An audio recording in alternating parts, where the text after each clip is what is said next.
Alright, update lang po muna tayo ngayon sa ibinabang cease and desist order ng SEC dito sa Creditable Lending Corporation o yung Easy Peso. Pero bago ang lahat, maglalambing po muna ako sa inyo. Napakipollow po ang aking mga social media account, ang Facebook, TikTok at ang aking YouTube channel. At kung nagustuhan nyo at nakatulong sa inyo ang video ito, paki-like na lang po at malaking tulong po yan para sa ating channel. Paki-share na rin po para sa mga ibang mga gusto ng mga updates katulad mga ganitong usapin sa mga OLA. I-share nyo po para sa iba at hit nyo po yung notification bell para updated po kayo sa mga videos na ginagawa natin ito about sa usapang online lending app. So yun nga, noong nakarang araw pa to pero ngayon ko lang ginawa dahil inaaral ko muna na maigi. Tingnan ko muna na maigi at kung ano magiging opinion ko dito sa cease and desist order na ibinaba ng SEC. Kasi nga, nagsampa na ng kaso ang SEC sa kanila sa korte. Inakyat na po yan. So naghihintay na lang talaga na resolusyon ang SEC, ang PAOK, ang NBI, mga nagsampan ng kaso sa kanila, kung ano yung mangyayari doon sa mga OLA agents, mga kolektor, mga supervisors nila, kung sino yung mga empleyado nila na alam ko nasa facility pa rin sila ng PAOK hanggang ngayon, no? Hinihintay na lang kung ano yung magiging desisyon nila at resolusyon about sa mga nangyaring at kaganapan sa mga paglabag nila sa mga collection practices na ginagawa nila. So yung pagbaba ng cease and desist order ng SEC ay dahil sa violation of SEC Memorandum Circular Number 18 Series of 2019 and Financial Products and Services Consumer Protection Act and its implementing rules and regulation. Yun po, yung nakasampang kaso, isinampang kaso. Yun po yung naging violation kaya nasampahan ng kaso. Okay, narito tuloy ako ng konti. Yun, ay dahil sa ito nga, yung cease and desist order ay nire-refer sa implementation ng warrant of arrest. Ay, warrant to search pala. Warrant of arrest to Lain salamin ko. Yung warrant to search, na-implement kasi yung search warrant na yan, kaya para ma-examine yung kanilang mga computer na nakuha dito sa mga lending companies na ito. Yung mga computer data, yung mga kailangan nilang mga ebidensya para mapatunayan na yung mga ginawa nilang paglabag at maging matibay proof of evidence para sa proseso ng kaso na mangyayari sa kanila at yan po gagamitin sa korte pag-aaralan. Kaya nga yung mga nasasabi na sirain yung computer, yung mga nahuli, yung mga kinumpis ka, hindi po pwedeng gawin yun. Tandaan nyo, kay ebidensya po yan, forensic evidence po yan. Okay, para maintindihan nyo lang po. Kasi iba sabi, sirain daw yung computer para mawala na yung mga info. Hindi po ganun yun. Kailangan po yan. Malay nyo, may makuha pa kasi sila mga info dyan na maaaring makatulong pa, di ba? Doon sa investigasyon. Malay mo, may nag-ooperate pa. Makakuha pa sila ng mga datos kung saan nanggagaling yung mga pinapadalang mga information data. Tapos makakuha pa sila na maaaring meron pa sa ibang lugar. Makasagap pa yung kanilang mga monitors doon. Okay? Yun lang naman para sa akin lang naman na baka sakali ganun na gawin na investigasyon para makakuha pa sila. Then, ano ba yung cease and desist order na yan na ibinigay? Ito yung ano kasi niya, no? Yung ng SEC,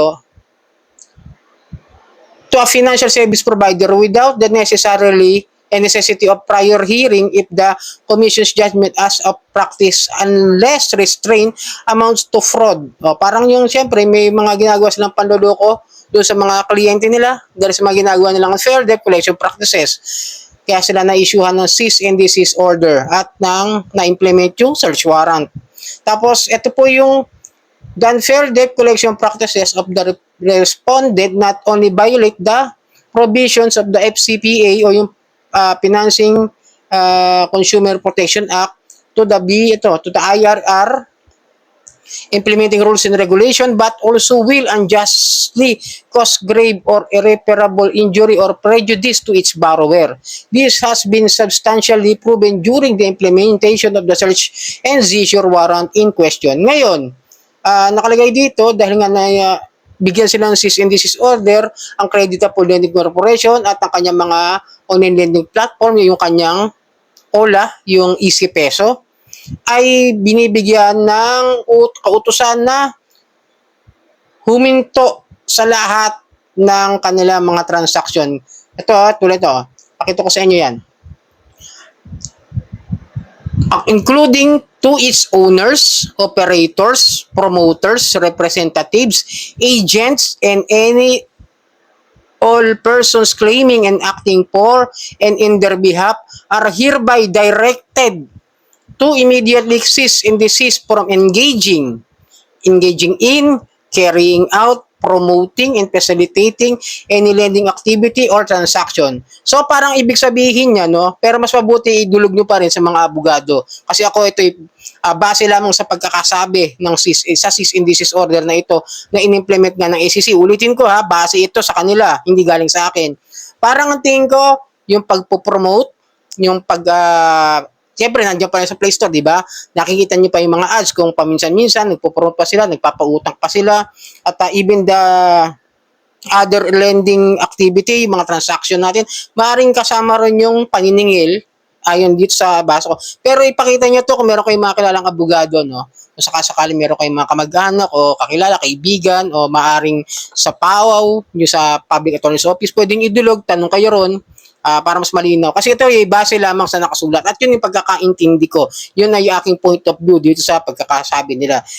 And then kasi, yung mga third party collection siguro, itinutukoy rin dito kasi lahat as in lahat directed in their behalf. Di ba? Pati siguro yung mga third party collections na nagpapautang pa, nanginingil pa, baka ganun kasama rin. Basta I will say my point of view lamang. Hindi ito panirap po rin. Pero kung kayo, ulitin ko kung may utang kayo rito at gusto nyo bayaran at talaga may utang naman talaga kayo, before na-raid sila at bago rin mabigyan ng cease and desist order, bayaran nyo na lang yung mismong utang ninyo para hindi naman tayo masyadong questionable about sa ibang tao. Sabihin na utang-utang ka tapos di ka pala nagbabayad, di ka marunong magbayad kaya kinaras. Ganun kasi, no?